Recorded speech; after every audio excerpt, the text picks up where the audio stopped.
Hello folks, I hope you're having a good day today. Today we're going to be taking a look at Journey to the Center of the Earth by Jules Verne. The reason why I'm doing this is I'm actually kind of jumping. I was not actually going to review this for this channel because I thought it was just way too well known and famous.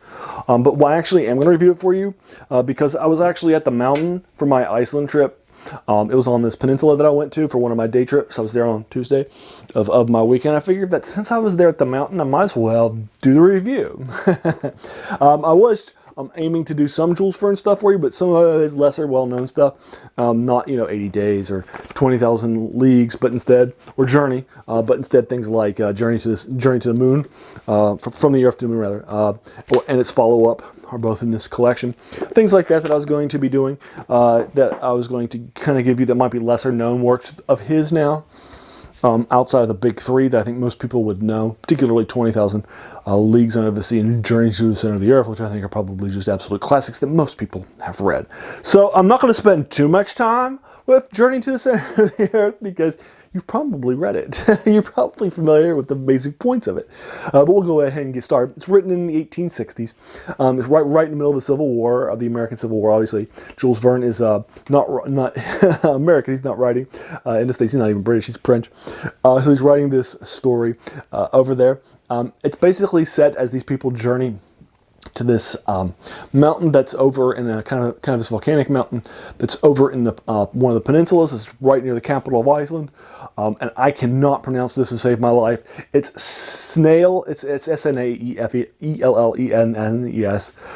I don't know how to pronounce that. I think it's Snaefellsnes or something like that. If I would pronounce it like English, I went there. I heard locals pronounce it. I still can't.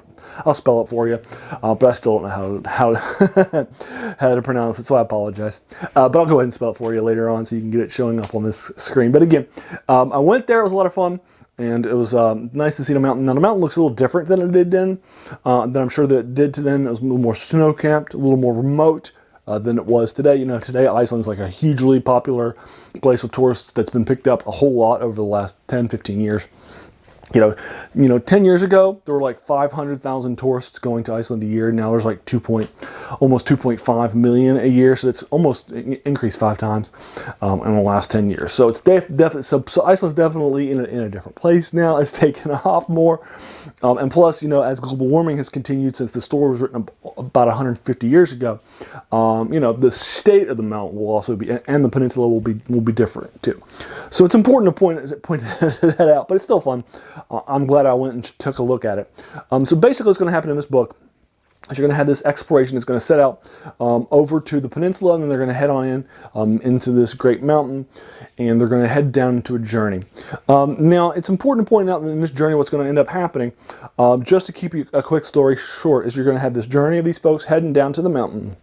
They're going to head down, deep down, down through some caves, down through some explorations. It's definitely an adventure. It has a lot of adventure sort of stuff happening. There's going to be some issues with, light, food, that sort of thing. Collecting them, finding the right place, getting lost, and getting separated from each other. That traditional sort of adventure tropes. You're also going to have it happening underground. The cool thing though that happens is that after you kind of get some underground adventuring coming in, you're going to end up in this big giant lake that's kind of underneath the ground. You're going to start seeing signs that there are things that are living under the ground, and not like Cthulhu mythos, evil creatures under the ground, but more like humanoids. And you're not sure kind of what you're going to see: a giant humanoid skull. You're going to come across evidence with footprints and such, and eventually you're going to see one. And I love that basically is the end of the film. You're going to wind back up. You're going to go back up after this giant water-based accident happens. People are going to pop back up and away from it. And I really enjoy how Jules Verne gets you down, and then you see what's happening. You're like, oh my gosh, and then that's it. And then you get back out. I really like how he does that. It's really fun. It gives you an opportunity to get a feel for what's happening, but not to truly push it forward and so forth. So I really do like what he did there. Now this has been very influential. For example, Edgar Rice Burroughs created the Hollow World tropes and stories this Pellucidar stuff, and he actually says that he got that he was inspired for his Hollow World stuff by Jules Verne and Journey to the Center of the Earth. So he mentions that as a part of this world building. So that's important to point out. I also that he's not the only one that's been influenced, but that's just a good example of a more recent contemporary sort of influence that he had. And there are many others too. It's also important to point out that he was not the first sort of this subterranean story, although he's definitely Jules Verne's Journey to the Center of the Earth is definitely one of the ones that really sorts of codifies it, popularizes it, much like Edgar Rice Burroughs' planetary romance, John Carter of Mars, wasn't the first planetary romance, but it definitely put it on the map.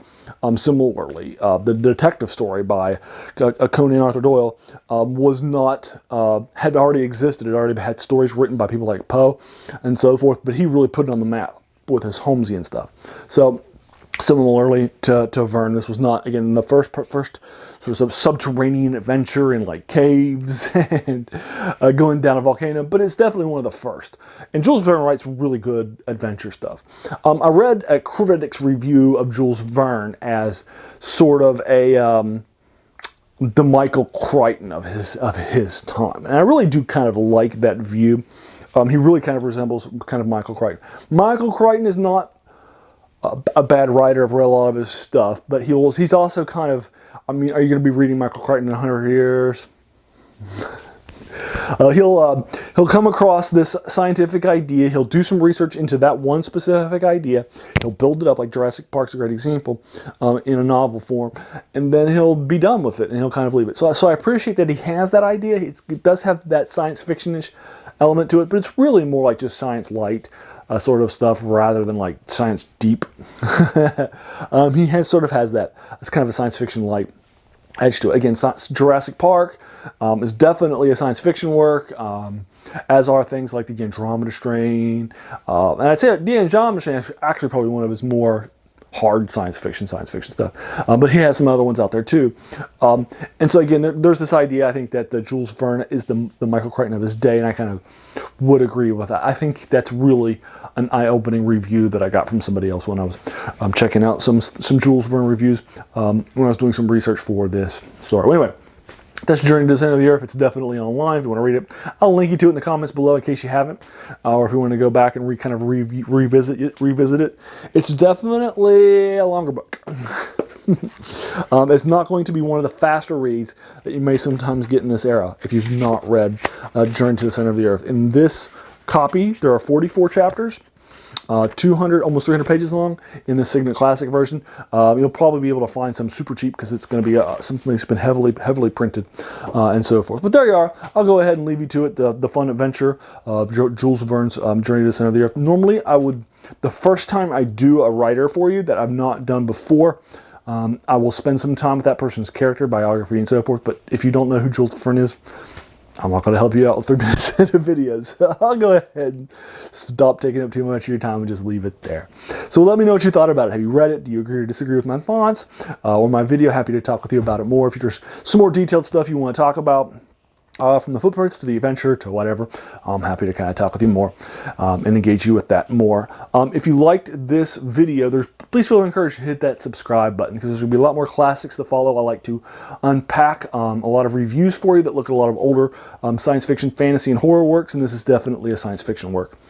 So there you are. I'll go ahead and leave you to it and if you watch this video all the way to the end, hey, I just want to thank you for taking some time out of your day. We all have busy days, busy lives, and a lot of things happening. So the fact that you spent this time with me, that's something I really appreciate. So thanks again.